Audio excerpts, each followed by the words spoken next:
শুভ মহালয়ার মধ্যে দিয়ে দুর্গাপূজার আনুষ্ঠানিকতা শুরু হয়ে গেছে। দুর্গোৎসবকে কেন্দ্র করে চলছে কেনাকাটা। পূজা উপলক্ষে কেনাকাটার খবর নিয়ে নারায়ণগঞ্জ থেকে যুক্ত হচ্ছেন সহকর্মী গৌতম সাহা।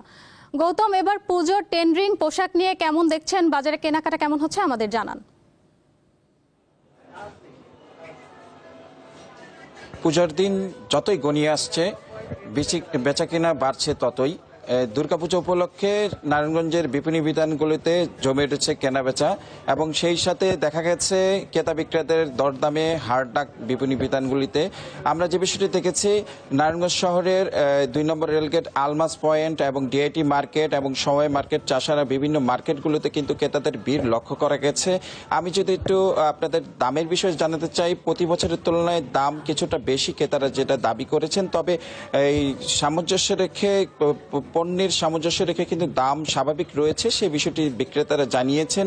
তবে ক্রেতাদের এবার আকর্ষণীয় করতে বিশেষ মূল্য ছাড় দিচ্ছেন দেশীয় যে ব্র্যান্ড শপগুলো রয়েছে, সেলর, লারিভ। আমি এখন দাঁড়িয়ে আছি সেলরের এখানে দেখা যাচ্ছে সকাল থেকে কিছুটা ক্রেতা এখানে দেখা যাচ্ছে, তবে বিকেলের দিকে কিন্তু ক্রেতাদের সমাগম বাড়ে এবং যে বিষয়টি জানতে পেরেছি, ষষ্ঠী, সপ্তমী, অষ্টমী পূজার সামঞ্জস্য রেখে তারা কিন্তু এবার বাহারি পোশাকের পসরা সাজিয়ে বসেছে।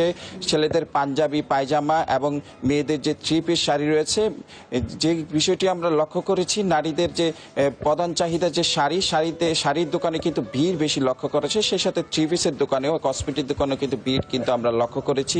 কেউ আসছেন পরিবার পরিজন নিয়ে এবং কেউ আসছেন তার শিশুটিকে নিয়ে। শিশুর যে পণ্য রয়েছে, বাচ্চাদের পণ্য রয়েছে, সেগুলোর দিকে কিন্তু রং বেরঙের পোশাক তারা কিনছেন এবং বিক্রেতারা যে বিষয়টি আমাদের জানিয়েছেন, এবার কিন্তু তারা কিন্তু হালকা পোশাক রয়েছেন, যে পোশাকগুলি রয়েছেন এবং ভারী যে পোশাক রয়েছে সেগুলি কিন্তু তারা কিন্তু বয়কট করে কিন্তু পাতলা পোশাকের দিকে কিন্তু তারা ঝোঁক দিচ্ছেন এবং দেশীয় পোশাকের দিকে কিন্তু তারা কিন্তু বেশি পসরা সাজিয়েছেন। এবং যে বিষয়টি ক্রেতারা জানিয়েছেন, তারা কিন্তু এখন যে পুজোর সামনে যে পুজো রয়েছে, শুক্রবার শনিবার ভিড় হওয়ার জন্য তারা কিন্তু ভিড় এড়িয়ে কিন্তু এখনো অনেক কেনাকাটা করে ফেলছেন অনেকে। তবে বিক্রেতা জানাচ্ছেন যে আগামী ছুটির দিন যে শুক্রবার রয়েছে, সেদিন কিন্তু তাদের কিন্তু কাঙ্ক্ষিত যে বেচাকিনি সেটা কিন্তু হবে বলে তারা জেনেছেন। এই ছিল আসলে দুর্গাপূজার কেনাকাটার সর্বশেষ।